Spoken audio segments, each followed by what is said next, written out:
आपसे गुफ्तगू एक बहुत अहम मौजू पे करना चाहता हूँ। 2024 का इलेक्शन जो है ये हिंदुस्तान की तारीख़ का सबसे अहम और सबसे मुश्किल इलेक्शन होने जा रहा है।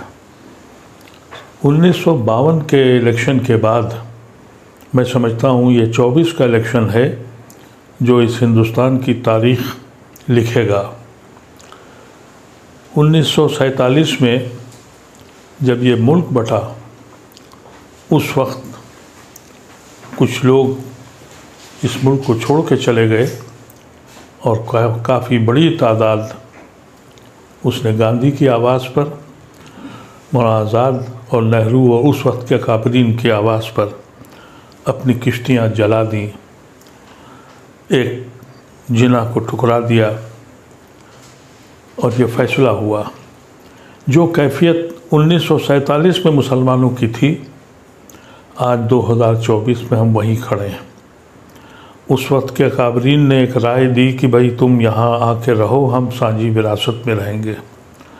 सन 52 का जो पहला इलेक्शन हुआ, नेहरू ने रेफरेंडम लिया कि इस मुल्क में सेकुलर हुकूमत रहेगी या हिंदू स्टेट बनेगी।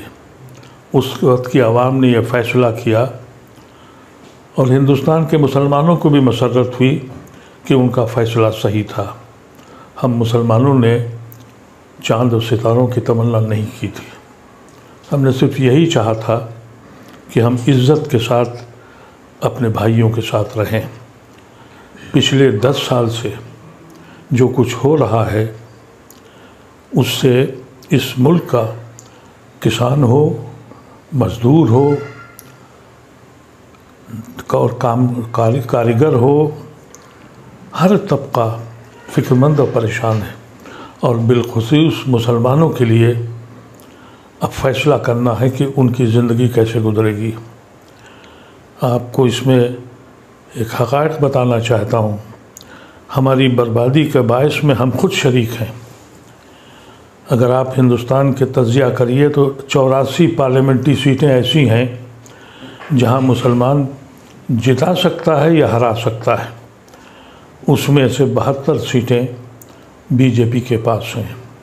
80% स्ट्राइक रेट बीजेपी का मुस्लिम कॉन्स्टिट्यूंसीज़ में है। किसको इल्ज़ाम दें? कभी सोचा है आपने? उसके बाद दूसरी स्ट्राइक रेट बीजेपी की उन स्टेट सीटों पर है जो रिज़र्व सीटें हैं। तो आज भी एक तबका है गैर मुस्लिमों का जो आपके साथ खड़ा है। ये जो गठबंधन हुआ उसकी वजह से हमारे पास सिर्फ 2 ऑप्शन रह गए। एक ऑप्शन ये है कि अगर हमें इस मुल्क को बचाना है और इस मुल्क से हमारा ताल्लुक़ यहाँ के आइन और संविधान से है, एक तबका खड़ा हुआ है कि हम संविधान बना बचाएंगे और दूसरा तबका ये कहता है कि हम संविधान बदलेंगे। इसमें हमारा क्या रोल है, इसको सोचने की ज़रूरत है। आजकल तरह तरीक़े की चीज़ें आ रही हैं। मैंने देखा कि कुछ लोग मुसलमान इतना परेशान हो चुका है कि उसे मालूम है कि उसकी दरगाहें, उसकी खानकाहें, उसकी मसाजिदें, उसके कब्रिस्तान रोज़ छीने जा रहे हैं। यहाँ तक कि कोर्ट अब ये भी कह रहा है कि आप मदरसा बंद कर दीजिए, सेकुलर मुल्क है और ये ऐसा सेकुलर मुल्क है जहाँ पार्लियामेंट का इफ्तिताह होता है तो हवन किया जाता है। यहाँ शिव मंदिर जितने हैं वहाँ पढ़ाई की जाती है।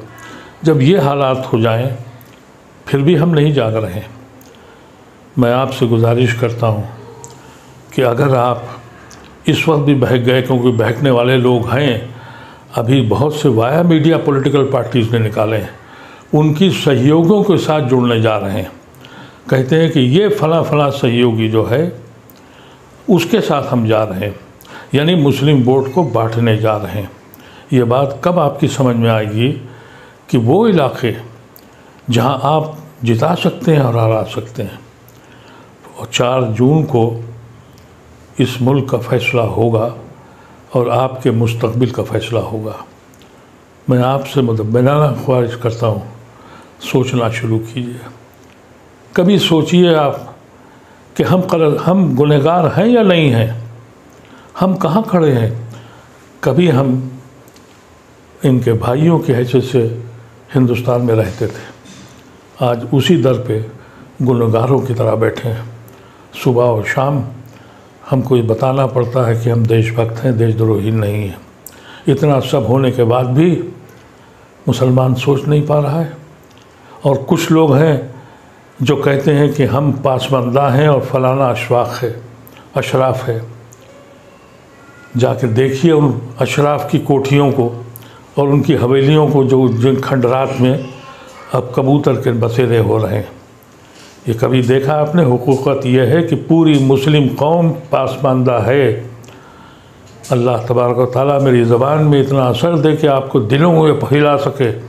मेरे पास वो ज़बान नहीं है, मेरे पास वो कलम नहीं है जो आपको सोचने के लिए मजबूर करे। अगर आपने इस बार भी यही किया, अगर आप 5 सीटें भी कम, वोट भी कम कर सकते हैं, तो यकीन कीजिए कि आप मिल्लत पर और हिंदुस्तान पर एहसान करने जा रहे हैं। हमारा ताल्लुक़ इस मुल्क में हिंदुस्तान से सिर्फ़ आइन के साथ है। अगर आइन छीन गया, और जो छीना जा रहा है और एलानिया कहा जा रहा है, फिर भी समझ में नहीं आ रहा है। फिर भी कुछ लोग कहते ये हैं कि फलाने का वोट है, फलाने का वोट है। इस वक्त हमारे पास सिर्फ 2 ही ऑप्शन हैं। एक ऑप्शन ये है कि हम उन लोगों के साथ जाएं जिन्होंने आइन को बचाने की कोशिश की है, और उन लोगों की मुखालफत करें जिन्होंने हमें धोखा दिया है और जिन्होंने अपने मकसद के तहत जाके NDA के साथ गए हैं। इन लोगों को ख़ास तौर से आप अंदाज़ा कर लें कि इनके ख़िलाफ़ आप मुत्तहिद हो जाएं। अगर आप अपनी 84 सीटों में से 50 और 60 सीटें भी कम कर सकते हैं, तो ये मुल्क भी बच जाएगा और आप भी बच जाएंगे। अगर आपकी बात मेरी समझ में आ जाए तो खुदारा अपने साथियों से कहिए, उन तक पैगाम पहुँचाइए। यकीन कीजिए कि अगर आपने 5 वोट भी कम कर दिए तो ये कार खैर है, हमारा मुल्क बच जाएगा। मेरा दीन भी कहता है कि जालिमों के हाथ रोको, तलवारों से अब नहीं रोक सकते, वोट से रोक सकते हैं। एक जालिम जिन्होंने इस मुल्क को, ज़मीन को जहन्नुम बना दिया, और हम अपने घरों पर बैठे हुए हैं। अब बैठने की ज़रूरत नहीं है।